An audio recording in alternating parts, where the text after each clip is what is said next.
నమస్తే SR7 TV news కి స్వాగతం. బులెటిన్ల ముందుగా హెడ్లైన్స్.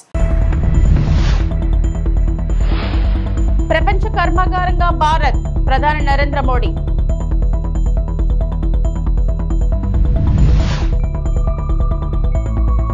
స్క్రిప్ట్ ఎవరిచ్చినా అనుభవించేది పోసానే, హోంమంత్రి అనిత.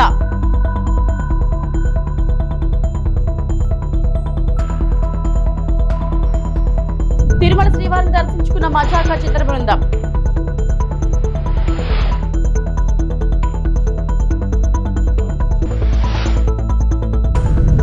ప్రపంచ కర్మాగారంగా భారత్ రూపొందుతుందని ప్రధాని నరేంద్ర మోడీ అన్నారు. ప్రపంచ దేశాలు కొన్ని దశాబ్దాలుగా భారత్ను ఓ ఉపశాఖగా చూశాయని, కానీ ప్రస్తుతం ఆ విధానం పూర్తిగా మారిపోయిందని పేర్కొన్నారు. దేశ రాజధానిలో నిర్వహించిన ఎన్ఎక్స్ కాన్క్లేవ్లో భాగంగా ప్రధాని మాట్లాడుతూ భారత్ గురించి చాలా సానుకూల వార్తలు వెలువడుతున్న నేపథ్యంలో ప్రపంచం మొత్తం ఆసక్తిగా గమనిస్తుందని వ్యాఖ్యానించారు. भारत का युवा विकसित भारत का सबसे बड़ा लाभार्थी है और सबसे बड़ा स्टेक होल्डर भी है. इसलिए भारत का युवा हमारी बहुत बड़ी प्राथमिकता है. नेशनल एजुकेशन पॉलिसी ने बच्चों को किताबों से आगे, कहीं और आगे बढ़कर सोचने का अवसर दिया है. मिडिल स्कूल से ही बच्चे कोडिंग सीखकर एआई और डेटा साइंस के फील्ड के लिए तैयार हो रहे हैं. अटल टिंकरिंग लैब्स बच्चों को इमर्जिंग टेक्नोलॉजीज का हैंड्स ऑन एक्सपीरियंस दे रही है. इसलिए इस साल के बजट में हमने 50,000 नई अटल टिंकरिंग लैब्स बनाने का ऐलान किया है. साथियों, न्यूज की दुनिया में आप लोग अलग अलग एजेंसियों का सब्सक्रिप्शन लेते हैं. इससे आप लोगों को बेहतर न्यूज कवरेज में मदद मिलती है. ऐसे ही रिसर्च की फील्ड में स्टूडेंट्स को ज्यादा से ज्यादा इंफॉर्मेशन सोर्स की जरूरत होती है. इसके लिए पहले उन्हें महंगे दामों पर अलग अलग जर्नल्स తప్పు చేస్తే ఎంతటి వారైనా చట్టం నుంచి తప్పించుకోలేరని ఏపీ హోంమంత్రి వంగల్పూడి అనిత హెచ్చరించారు. సమాజంలో విద్వేషాలు రెచ్చగొట్టేలా మాట్లాడే వారిని ఎట్టి పరిస్థితుల్లో ఉపేక్షించబోమని పేర్కొన్నారు. అనంతపురంలో ఆమె మీడియాతో మాట్లాడారు. వైకాపా నేత నటుడు పోసాని కృష్ణమురళి గతంలో అత్యంత దారుణంగా మాట్లాడినందుకే కేసులు నమోదయ్యాయని తెలిపారు. పోసానికి స్క్రిప్ట్ ఎవరిచ్చినా అనుభవించేది మాత్రం ఆయనని స్పష్టం చేశారు. అంటే ఆయనకి ఎలా తెలిసిందో, ఆయన ఇంటెలిజెన్స్ ఎలా పనిచేస్తుందో తెలియట్లేదు. కానీ ఆయన ఇంటెలిజెన్స్ ముందు వైఎస్ఆర్సీపీలో జరగబోయే అంతర్యుద్ధాల గురించి మాట్లాడుకోమనండి. తర్వాత మా అంతర్యుద్ధాల గురించి తర్వాత అతను మాట్లాడవచ్చు. నాకు నోరు ఉంది కదా, నోటికి వచ్చినట్టు మాట్లాడేస్తాను అని అనుకోవడానికి ఇంతకు ముందు గవర్నమెంట్ కాదు. ప్రజల్ని రెచ్చగొట్టే విధంగా మాట్లాడడం గానీ, సమాజంలో ప్రజలు కూడా ఇబ్బంది పడే విధంగా గనక మాట్లాడే పరిస్థితి ఉంటే గనక వాళ్ళ మీద ఎట్టి పరిస్థితి చట్టపరమైన చర్యలు తీసుకోవడానికి ఎక్కడా కూడా బ్యాక్ స్టెప్ వేసే పరిస్థితి అయితే ఉండదు. నోటికొచ్చినట్టు బూతులు మాట్లాడతాము, నోటికొచ్చినట్టు ఏది మాట్లాడినా చెల్లుబాటు అయిపోతుంది, మమ్మల్ని ఎవడు ఏమి చేయలేడు అనుకునే గవర్నమెంట్ కాదు. ఇది ఎన్డీఏ గవర్నమెంట్. ఎన్డీఏ గవర్నమెంట్ లో తప్పు చేసిన వాడు ఎవడైనా కూడా శిక్ష ఒకలాగే ఉంటుంది. లీగల్ గా అడ్వైస్ తీసుకుంటాము, డెఫినెట్ గా చట్టపరమైన చర్యలు అయితే తీసుకుంటాం. మేడం, పోసాన్ ఎపిసోడ్ ఏంటి మేడం? ఇప్పటికే చాలా చోట్ల కూడా కేసులు నమోదైనాయి కదా. చదివానని చెప్తున్నారు, దాని గురించి అంటే స్క్రిప్ట్ ఎవరిది చదివినా శిక్ష అయితే అతనికే కదా పడుతుంది. అనుభవించే రాజు ఆయనే కదా, అది వేరే కదా. అది ఎవడేదైనా ఏదైనా చదవచ్చు, కానీ అనుభవించే రాజు ఆయనే కదా అవుతున్నాడు. ఓకేనండి, నేను ఒకటి అడుగుతున్నానండి మిమ్మల్ని, డైరెక్ట్ క్వశ్చన్. పోసాని మాటల్ని టాలరేట్ చేసి అయ్యో పాపం అనుకునే ఒక్క మనిషిని తీసుకురండి, మేము ఆలోచిస్తాం ఒకసారి మాట్లాడడానికి. పోసాని మాటలు ఇష్టానుసారంగా మాట్లాడిన తర్వాత సభ్య సమాజం తలదించుకునే విధంగా, సాధారణంగా అనకూడదు కానీ ఇల్లిటరేట్స్ కూడా అలాంటి మాటలు మాట్లాడుకోరు. సో అవతల వాళ్ళకి మనోభావాలు దెబ్బతిన్నాయి, వాళ్ళ ఆత్మగౌరవాలు దెబ్బతిన్నాయి. పోలీస్ కేసు పెట్టారు, యాజ్ పర్ లా మేము వెళ్ళాం. ఇందులోని టార్గెటెడ్ ఏముంది? వాళ్ళు ఏం మాట్లాడలేదా? వాళ్ళు అటువంటి కామెంట్స్ చేయలేదా? మరి ఇంతకు ముందు మా మీద కేసులు పెట్టిన కేసులని ఎప్పుడు అండి? చంద్రబాబు నాయుడు గారికి మీద కేసు పెట్టారు కదా, అది ఎప్పుడు? అది 53 రోజులు తైల్లో పెట్టారు చంద్రబాబు నాయుడు గారిని తీసుకెళ్లి ఆ రోజు. అంటే ఒకటి ఎప్పుడు కాదు, కేసు వచ్చింది, మేము యాక్షన్ తీసుకోవాలి, డెఫినెట్ గా తీసుకుంటాం. కానీ మాధవ్ ఇంకా ఎవరెవరి పేర్లు ఉన్నారు? రెడ్ బుక్ పరంగా మేము వెళ్ళాలి అనుకుంటే ఈరోజు వైఎస్ఆర్సీపీ నాయకులు ఎవరు రోడ్ల మీద తిరగరండి. దయచేసి మీరు కూడా అర్థం చేసుకోవాలి. మేము యాజ్ పర్ లా వెళ్తున్నాము, యాజ్ పర్ వాళ్ళు ఎవరైనా కంప్లైంట్ ఇస్తే కంప్లైంట్ బేస్ చేసుకొని వెళ్తున్నాము.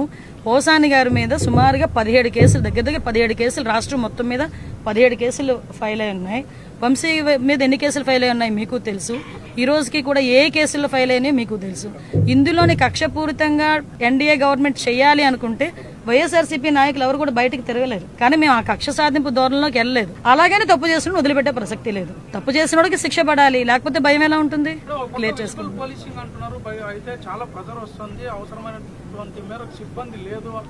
ఎస్, నిజమేనండి. ఈ రోజు సుమారుగా 394 మంది ఎస్ఐలు బయటకు వచ్చారు. ఆల్రెడీ 6500 మందికి కానిస్టేబుల్స్ కి ఈ రోజు రిక్రూట్మెంట్ కూడా జరుగుతుంది. మొన్న మొత్తం ఫిజికల్ టెస్టులు అన్ని కూడా అయిపోయి రిటర్న్ టెస్ట్ ఒకటి పెండింగ్ ఉంది. ఇమీడియట్ గా అది కూడా బయటకు వచ్చిన తర్వాత వాళ్ళు ఒక 6500 మంది బయటకు వస్తారు. సుమారుగా మేము గవర్నమెంట్ లోకి వచ్చేసరికి 20,000 మంది సిబ్బంది కొరతతో ఉన్నాం పోలీస్ డిపార్ట్మెంట్. లాస్ట్ 5 సంవత్సరాలు కూడా ఎక్కడ కూడా ఎటువంటి రిక్రూట్మెంట్స్ కూడా జరగలేదు. మళ్ళా మేము వచ్చి ఈ రోజు మళ్ళీ దాన్ని స్ట్రెంగ్ చేయడానికి, అదేవిధంగా రిక్రూట్మెంట్ చేయడానికి ఈ రోజు మేము కంకణం కట్టుకున్నాం. దానిలో భాగంగానే 6500 కానిస్టేబుల్ పోస్టులు, ఇప్పుడు ఎస్ఐలు బయటకు వచ్చారు. వీళ్ళందరినీ కూడా ఉపయోగించుకుంటాం. ఫర్దర్ గా అందుకే చెప్తున్నామండి, ఇన్విజిబుల్ పోలీసింగ్ అనే కారణం కూడా ఏంటంటే టెక్నాలజీని బేస్ చేసుకుని నిందితుడిని పట్టుకునే పరిస్థితి కూడా రావాలి. దానికి టెక్నాలజీని అందిపుచ్చుకోవడానికి డిపార్ట్మెంట్ వాళ్ళకి కూడా ట్రైనింగ్స్ కూడా పెడుతున్నాం. పోలీస్ డిపార్ట్మెంట్ లాస్ట్ గవర్నమెంట్ చేసింది సుమారుగా 950 కోట్లు బకాయిలు ఉంటే ఇంచుమించుగా ఒక 200-250 కోట్లు ఫేజెస్ మారిగా మొన్ననే క్లియర్ చేశాం. ఆఖరికి సెంట్రల్ గవర్నమెంట్ నుంచి వచ్చే ఫండ్ ని కూడా ఉపయోగించుకునే పరిస్థితులు లేరు. మీరు నమ్ముతారా, ఫోరెన్సిక్ ల్యాబొరేటరీని 5 సంవత్సరాల్లో కూడా అలా మొండి గోడలతోనే ఉంది. మళ్ళీ ఈ రోజు మేము వచ్చి దానికి 200 కోట్లు, దగ్గర 247 కోట్లు అనుకోండి, 247 crores దానికి శాంక్షన్ అయింది. అది ఫుల్ ఫ్లెజ్డ్ గా సెంట్రల్ గవర్నమెంట్, రూపాయి స్టేట్ గవర్నమెంట్ కూడా పెట్టక్కర్లేదు, ఫుల్ ఫ్లెజ్డ్ గా సెంట్రల్ గవర్నమెంటే పెట్టాలి.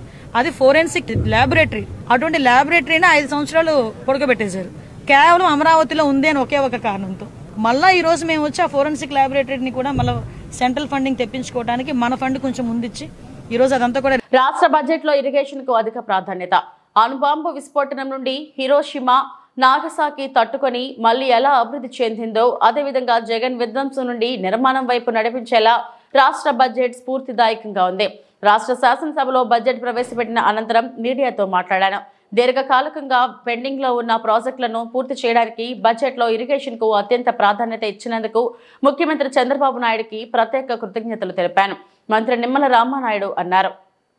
ఈరోజు బడ్జెట్ ఎంతో ఆశాజనకంగా, ఏదైతే గతంలో మనందరం కూడా చూసాం, ఒక హిరోషిమా, నాగసాకి మీద అణు విస్ఫోటనం జరిగినటువంటి స్థితిలో కూడా దాని నుంచి ఎట్లా మళ్ళీ తిరిగి నిలదొక్కుని ఆ హిరోషిమా, నాగసాకి అభివృద్ధి చెందాయో, అదేవిధంగా గత 5 సంవత్సరాల జగన్ పాలన విధ్వంసం నుండి మళ్ళీ ఈరోజు చంద్రబాబు నాయుడు గారి యొక్క సారథ్యంలో ఈ రాష్ట్రం మళ్ళీ నిలదొక్కుని అభివృద్ధి పదంలో ముందుకెళ్తుందనేటువంటి విశ్వాసం ఈ రోజు ఉన్నటువంటి బడ్జెట్ ద్వారా మనందరికి కూడా మరి ఉంటుందనే విషయాన్ని సందర్భంగా తెలియజేసుకుంటూ ఉన్నా. అందులో పర్టికులర్ గా ఇరిగేషన్ శాఖకు ఆ రోజు అన్న ఎన్టీఆర్ గారి దగ్గర నుండి ఈ రోజు చంద్రబాబు నాయుడు గారి వరకు ఇరిగేషన్ శాఖ అత్యంత ప్రాధాన్యత ఈ రాష్ట్రంలో ఇచ్చినటువంటి ఘనత. అందులో కూడా ఈరోజు చూసాం 18,000 కోట్ల రూపాయలు ఇరిగేషన్ శాఖకు పెద్ద ఎత్తున ఈరోజు బడ్జెట్ లో నిధులు కేటాయిస్తూ, అందులో కూడా గత 15-20 సంవత్సరాల నుండి దీర్ఘకాలికంగా మరి పెండింగ్ లో ఉన్నటువంటి ప్రాజెక్టుల్ని ఒక షెడ్యూల్ పెట్టుకుని కంప్లీట్ చేసేటువంటి విధంగా, అందులో పర్టికులర్ గా ఏదైతే పోలవరం రేపు 2027 డిసెంబర్ కల్లా పూర్తి చేసి ఆ గోదావరి జలాలు అటు ఉత్తరాంధ్రకు ఇటు రాయలసీమకు ప్రవహించేటువంటి విధంగా ఈరోజు బడ్జెట్ లో కేటాయింపులు ఎంతో ఆశాజనకంగా.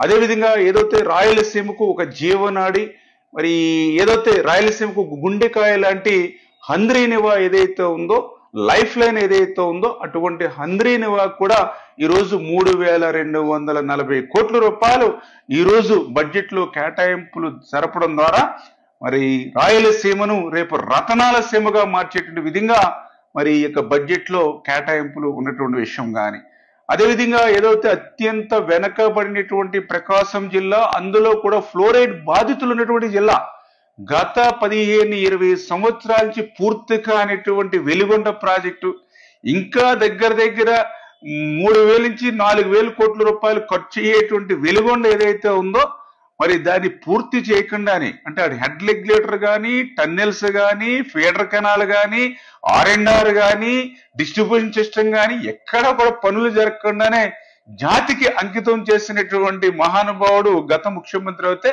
ఈ రోజు ఆ వెలిగొండను ఖచ్చితంగా రేపు 2026 జూలై కల్లా మరి వాటర్ మరి ప్రవహించేటువంటి విధంగా ఈ రోజు బడ్జెట్ లో కేటాయింపులు చేసినటువంటి విషయంలో కానీ, అదేవిధంగా ఏదైతే చింతలపూడి ఎత్తిపోతల పథకం ఒక చిరకాల కోరికగా ఏదైతే ఉండిపోయిందో దాన్ని కూడా నెరవేర్చేటువంటి విధంగా ఈ రోజు బడ్జెట్ లో దానికి ప్రాధాన్యత ఇచ్చినటువంటి విషయంలో కానీ, అదేవిధంగా ఏదైతే ఉత్తరాంధ్ర సుజల స్రవంతి, అదేవిధంగా వంశధార 2ను కూడా మనం ఇమ్మీడియట్లీ టేకప్ చేసి పూర్తి చేసేటువంటి విధంగా కానీ, అంటే ఈ రకంగా దీర్ఘకాలికంగా ఉన్నటువంటి ప్రాజెక్టులకు కూడా ఈరోజు ఇరిగేషన్ శాఖకు మోక్షం వచ్చేటువంటి విధంగా ఈరోజు బడ్జెట్ మరి కేటాయింపులు ఉన్నటువంటి పరిస్థితి.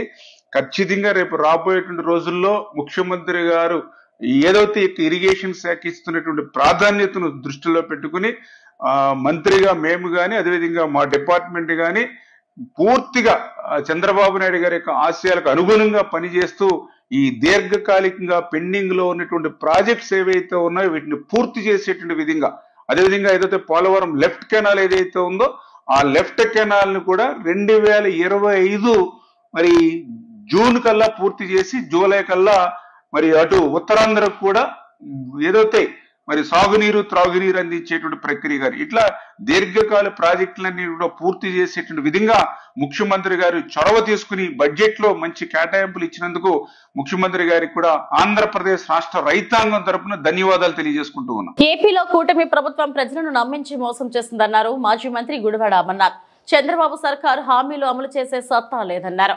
బడ్జెట్ ప్రసంగంలో వైఎస్ జగన్ ను విమర్శించడం, నారా లోకేష్ పొగటమే పనిగా పెట్టుకున్నారని చెప్పుకొచ్చారు. మాజీ మంత్రి అమర్నాథ్ విశాఖలో మీడియాతో మాట్లాడుతూ ఎన్నికల్లో ఇచ్చిన హామీలను వైఎస్ జగన్ నెరవేర్చారు. కోవిడ్ సమయంలో కూడా వైఎస్ జగన్ సంక్షేమ పథకాలను అందించారు. బడ్జెట్ ప్రసంగంలో కూటమి ప్రభుత్వం వైఎస్ జగన్ జపం చేసింది. చంద్రబాబు ప్రభుత్వం బడ్జెట్ రాష్ట్ర ప్రజలను నిరాశపరిచింది. కూటమి నేతలు ఎన్నికల్లో ఇచ్చిన హామీలను విస్మరించారని అమర్నాథ్ అన్నారు. 2025-26 సంవత్సరానికి సంబంధించి నిన్న ప్రభుత్వం పెట్టినటువంటి బడ్జెట్ దాదాపు 3,22,000 కోట్ల రూపాయలతో నిన్న బడ్జెట్ ప్రవేశపెట్టినప్పుడు రాష్ట్ర ప్రజలు అందరూ కూడా చాలా ఆశగా ఎదురు చూశారు. సహజంగా ఒక ప్రభుత్వం బడ్జెట్ ప్రవేశపెట్టేటువంటి సమయంలో రాష్ట్రంలో ఉన్నటువంటి పేదవారు, ప్రభుత్వం మీద ఆధారపడినటువంటి కుటుంబాలు ఆ బడ్జెట్లో పొందుపరిచేటువంటి కేటాయింపుల్లో ఆ కేటాయింపుల ద్వారా మన జీవితాలు మారుతాయి, మన జీవన విధానం మారుతుంది, మన ప్రాంతాలు అభివృద్ధి చెందుతాయి, మన భవిష్యత్తు బాగుంటుంది అని చెప్పి రాష్ట్రంలో ముఖ్యంగా పేదవారు ఎదురు చూస్తారు. వీటన్నిటికన్నా మించి బడ్జెట్ పెట్టేటువంటి ప్రభుత్వం ఆ ఎన్నికల్లో ఇచ్చినటువంటి హామీలు ఏ రకంగా నిలబెట్టుకుంటున్నారు, ఇచ్చినటువంటి హామీలు నిలబెట్టుకున్నటువంటి క్రమంలో మన భవిష్యత్తు బాగుంటుంది అని చెప్పి ఎదురు చూసినటువంటి రాష్ట్ర ప్రజలకి పూర్తిగా నిరాశ ఎదురైంది అనేటువంటి విషయంలో ఏ రకమైనటువంటి సందేహం లేదు. ఆద్యాంతం బడ్జెట్ ప్రసంగంలో మాట్లాడినటువంటి అన్ని అంశాలని మనం ఒకసారి పరిశీలిస్తే అధికారంలోకి వచ్చినటువంటి 9 మాసాలు పూర్తయిపోయి దగ్గర సంవత్సరం పూర్తవుతున్నటువంటి సందర్భంలో ఇప్పటికీ కూడా బడ్జెట్ ప్రసంగం ఆద్యాంతం కూడా జగన్మోహన్ రెడ్డి గారిని విమర్శించడానికి, గత ప్రభుత్వాన్ని తప్పుపట్టడానికి, ఇప్పుడు అధికారంలో ఉన్నటువంటి చంద్రబాబు నాయుడు గారిని, వారి కొడుకుని పొగడ్డానికి బడ్జెట్ ప్రసంగం అంతా కూడా కనబడింది తప్ప ఈ రాష్ట్రంలో ఉన్నటువంటి పేదవాడి తాలూకా జీవన విధానాన్ని మార్చడానికి ఎక్కడ కూడా ఆ ఉద్దేశంతో ప్రభుత్వం ఎక్కడ కూడా బడ్జెట్ని పొందుపరచలేదనేటువంటిది ఈరోజు వైఎస్ఆర్ కాంగ్రెస్ పార్టీ కానీ రాష్ట్రంలో పేదవాడు కానీ భావిస్తూ ఉన్నాడనేటువంటి విషయాన్ని సందర్భంగా తెలియజేస్తా ఉన్నాం. నిత్యం జగన్నామ స్మరణం. మీరు అధికారంలోకి వచ్చారు, సంవత్సరం పూర్తయిపోతూ ఉంది, ఇప్పటికే ఒక బడ్జెట్ని ప్రవేశపెట్టారు, రెండోసారి పూర్తి స్థాయి బడ్జెట్ని ప్రవేశపెట్టారు.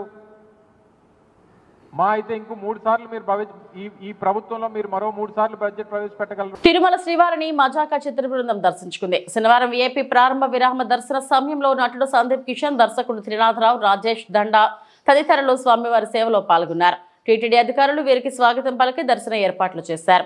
దర్శనం అనంతరం రంగనాయకుల మండపంలో వీరికి పండితులు ఆశీర్వచనం చేసి స్వామివారి తీర్థ ప్రసాదాలను అందజేశారు. గత 15 ఏళ్ల సినిమా ప్రయాణంలో ప్రతి సంవత్సరం ప్రతి సినిమాకి నాకు వెంకటేశ్వర స్వామి తోడున్నారు. ఈసారి నా 30వ సినిమాని వచ్చేసరికి నాకు దేవుడి దయ వలన నాకు ప్రసన్న గారు, త్రినాథ్ గారు, అనిల్ గారు, రాజా గారు అందరూ కలిసి సినిమా కుదిరారు. మజాకా అనే సినిమా మొత్తం ఫ్యామిలీతో పాటు చిన్నపిల్లల నుంచి పెద్దవాళ్ళ వరకు బాగా సంతోషంగా నవ్వుకోగలిగే సినిమా అండి. ఒక బూతో, ఒక చెడు సీనో, ఒక చెడు ఫ్రేమో కూడా లేకుండా అందరూ సరదాగా ఎంజాయ్ చేసుకోగలిగే సినిమా. నేను లోపలికి తిరుపతి వచ్చి కొండ ఎక్కువ వచ్చానండి. ఎక్కి కింద నుంచి పైకి వచ్చేదాకా, గుడి నుంచి బయటకు వచ్చే వరకు అట్లీస్ట్ 200 మంది సినిమా చూసిన వాళ్ళు కంగ్రాచులేషన్, సినిమా చాలా బాగుందని చెప్పారు. అదే స్వామి ఇచ్చిన అతిపెద్ద ఆశీస్సులు నేను నమ్ముతున్నాను. వెంకటేశ్వర స్వామి ఆశీస్సులు, మీ ప్రజల ఆశీస్సులు ఎప్పుడు తోడు ఉండాలి. మజాకా సినిమా తప్పకుండా థియేటర్గా చూడండి, మీ ఫ్యామిలీతో పాటు చూడండి. మీ అందరికీ బాగా నచ్చే సినిమా అవుతుందని నా గట్టి నమ్మకం. Love you. ఇప్పుడు మజాకా అయిపోయి రిలీజ్ ఉంది కదా, నెక్స్ట్ బైలింగ్వల్ షూట్ చేస్తానండి. మన తలపతి విజయ్ గారు ఉన్నారు కదా, వాళ్ళ సన్ జేసన్ సంజయ్, అతని డైరెక్షన్ డెబ్యూ ఇంకా టైటిల్ పెట్టలా, షూటింగ్ మొదలైపోయింది. బట్ ఫస్ట్ మజాకా థియేటర్ని శుభ్రంగా అందరూ చూడండి. అన్నిటికన్నా ఇంపార్టెంట్ ఏంటంటే ప్రతి దాంట్లో చెడు మంచి ఉంటుంది, అలాగే సినిమా ఇండస్ట్రీ కూడా చెడు మంచి ఉంటుంది. అలాగే మా సినిమాకి కూడా 80% చాలా మంచి ఉంది, 20% చెడు ఉంది. ఆ చెడుని దాటి మంచిగా వెళ్ళాలంటే మీ సపోర్ట్, దేవుడి సపోర్ట్ కావాలి. ఇక్కడికి వచ్చాం. Thank you. గత ఏడాది డిసెంబర్ నెలలో ప్రభుత్వ ఆదేశానుసారం గాజువాక సమీపంలోని కొన్ని సిఎఫ్ఎస్ గోడౌన్లలో పౌర సరఫరాల శాఖ అధికారులు తనిఖీలలో బయటపడ్డ బియ్యం పీడీఎస్ రైస్ గా నిర్ధారణ కావడంతో అధికారులు చర్యలకు దిగారు. మిల్లర్ల నుంచి వచ్చిన సుమారు 330 బస్తాల బియ్యం ఇక్కడ గోడౌన్లో ఉన్నట్లు నాడు తమ తనిఖీలో బయటపడిందని, ఈ బియ్యాన్ని టెస్టింగ్ కు పంపగా అది పీడీఎఫ్ రైస్ గా నిర్ధారణ అయినట్లు సర్కిల్ 3 పౌర సరఫరాల శాఖ అధికారి టి కృష్ణ మీడియాకు వివరించారు. గంగవరం పోర్ట్ రోడ్ లో గల విపిఎల్ సిఎఫ్ఎస్ గోడౌన్ లో వీటిని గుర్తించారని తెలిపారు. వీటి విలువ సుమారు 7.59 లక్షలు ఉంటుందని చెప్పారు. దీనిపై కేసు నమోదు చేసి జాయింట్ కలెక్టర్ కోర్టులో ప్రవేశపెట్టినట్టు తెలిపారు. డిసెంబర్లో పంపిస్తున్నాను, ఆ రోజులో పంపిస్తున్నాను. సర్కిల్ 3 గాజువాక గవర్నమెంట్ వారి ఆదేశాల ప్రకారంగా పోర్టు దగ్గర ఉన్నటువంటి సిఎఫ్ఎస్ గోడౌన్ని ఇన్స్పెక్షన్ చేయమని గతంలో కూడా డిసెంబర్లో ఆర్డర్ ఇచ్చారు. దాని ప్రకారంగా BPL CFS godown, 7 CFS godown, city CFS godown కూడా ఇన్స్పెక్షన్ చేయడం జరిగింది. అందులో పీడిఎస్ రైస్ అనేది ఒక దాంట్లోకి వచ్చింది. విపిఎల్ అనే గోడౌన్లో అది పీడిఎస్ రైస్ అంటే శాంపిల్ తీసుకొని ల్యాబ్ టెస్ట్ పంపించాం. 330 బస్తాలు అక్కడ స్టోరేజ్ అయి ఉన్నాయి. దాన్ని మేము శాంపిల్ టెస్టింగ్ పంపిస్తే పీడిఎస్ రైస్ కింద రిపోర్ట్ వచ్చింది. ఎమ్మటే జేసీ గారు కేసు ఫైల్ చేయమని 6 కేసు పెట్టాం. 7 కేసు కూడా పెట్టమన్నారు. ఆ అడ్రస్ కూడా ఇచ్చారు జేసీ గారు.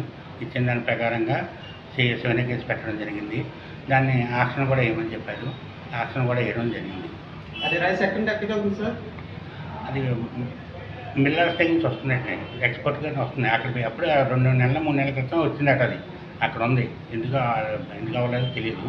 ఆ బ్యాలెన్స్ అక్కడ ఉంది. మేము కూడా ఇన్స్పెక్షన్ చేసేటప్పటికి 330 బస్తాలు ఉన్నాయి. అవి మిల్లు దగ్గర నుంచి వచ్చిందే అని అంటారు కాబట్టి మేము అది ఎలా ఉందో అని తెలియదు కదా. రైస్ శాంపిల్ టెస్ట్ పంపించాం. ఆ పీడిఎస్ రైస్ అని రిపోర్ట్ వచ్చింది. మీ రైస్ కాదు, శాంపిల్ పంపించాం. మీరు మామూలుగా రోడ్డు మీద పట్టుకున్నాం అనుకోండి, అది పీడిఎస్ రైస్ అని తెలిసిపోద్ది. అవి ఆ బస్తాలు క్లారిఫికేషన్ కోసం మేము ఎంక్వైరీ దాన్ని పంపించే టెస్ట్కి రిపోర్ట్ ఎంక్వైరీ చేశారండి ఎప్పటి నుంచి వస్తున్నాయి ఎప్పుడు కదండి. దాన్ని వాళ్ళు చేస్తుంటారు. కేసు నమోదు చేయడం అయింది. ఎంతమంది అండి దీంట్లో ఎవరు ఉన్నారు? ఎక్స్పోర్టర్స్ ఉంటారు కదండి, మిల్లు దగ్గర నుంచి సప్లై చేసి విదేశాలకు ఇచ్చే ఎక్స్పోర్ట్స్ ఉంటారు కదా, వాళ్ళు చేస్తారు. ఒకరు ఇద్దరికి పరిధికి వస్తుంది, గాజువాక పరిధిలోకి వస్తుంది. గొడవ పేరేంటి గొడవ పేరు? బీపీఎల్ సిఎఫ్ఎస్ గొడవ. బీపీఎల్ ఎక్కడ సార్ గొడవ? పోర్టుకి న్యూ గంగావరం పోర్టు దగ్గరలో దాంట్లో కనితి విలేజ్లో ఉంది. ఇంటర్మీడియట్ ప్రథమ సంవత్సర పరీక్షలు విశాఖ జిల్లా వ్యాప్తంగా ప్రశాంత వాతావరణంలో ప్రారంభమయ్యాయి. గాజువాకలోని పలు కేంద్రాల వద్ద విద్యార్థుల సందడి కనిపించింది. ఇక్కడ రామబాణం కళాశాలలో ఏర్పాటు చేసిన పరీక్షా కేంద్రం వద్ద లోపాలపై తల్లిదండ్రులు ఆందోళన వ్యక్తం చేశారు. హాల్ టికెట్ ఆధారంగా క్లాస్ రూమ్ ని తెలిపే చార్ట్ చిన్నదిగా ఉండటంతో అక్కడికి వచ్చిన విద్యార్థులు కాస్త ఇబ్బందులు పడ్డారు. అక్షరాలు చిన్నవిగా ఉండడం, పైగా ఒకే చార్ట్ పెట్టడం వలన విద్యార్థులు అసంతృప్తికి లోనయ్యారు. ఇంటర్మీడియట్ బోర్డు దీనిపై చర్యలు తీసుకోవాలని కోరారు. కొన్ని పరీక్షా కేంద్రాలు వాహనాలు వెళ్లడానికి వీలులేని ప్రదేశాల్లో ఉండటం విద్యార్థులకు గట్టి పరీక్ష అయింది.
ఇవి ఇప్పటివరకు నా బులెటిన్ అప్డేట్స్. నమస్తే.